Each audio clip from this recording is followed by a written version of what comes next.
Sa isang malayong baryo kung saan ang mga tao ay kilala sa kanilang kasiyahan at pagdiriwang, isang matagal ng tradisyon ang fiesta sa baryo ng mga aswang.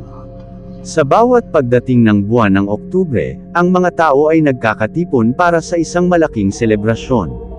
Ngunit hindi nila alam na ang mga aswang sa kanilang baryo ay totoong mga nilalang na nag-aabang ng tamang pagkakataon upang makapagnakaw ng mga tao.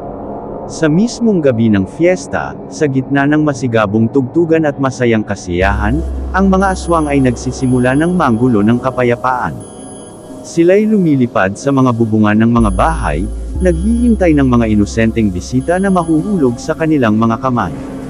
Isang batang dalaga na si Maria ay napansin ng isang matandang babaylan na tila may maladyabong anyo.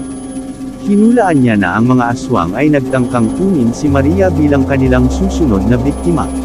Sa takot at pag-aalala, nagdesisyon ang matandang babaylan na protektahan si Maria at ang mga iba pang mga inosenteng tao sa baryo. Naglunsad sila ng isang sagradong ritual upang higpitan ang proteksyon laban sa mga aswang. Sa gitna ng ritual, ang mga aswang ay sumulpot, nagbubulag-bulagan sa liwanag ng mga kandila at mga dasal ng mga taong naniniwala sa kanilang kapangyarihan.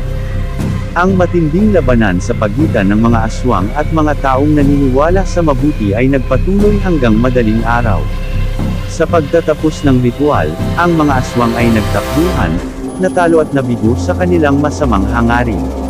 Muling nagbalik ang katahimikan sa baryo, subalit ang mga tao ay natatakot pa rin sa mga susunod na fiesta at sa posibilidad na ang mga aswang ay muling magsilabasan.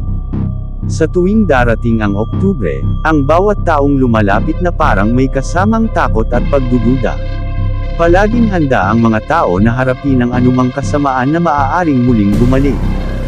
Dahil sa fiesta sa baryo ng mga aswang, ang baryo ay nabuhay sa isang hindi malilimutang takot na patuloy na naglilingkod bilang paalala sa mga tao na ang kasamaan ay laging naghihintay sa mga lihim na sulok.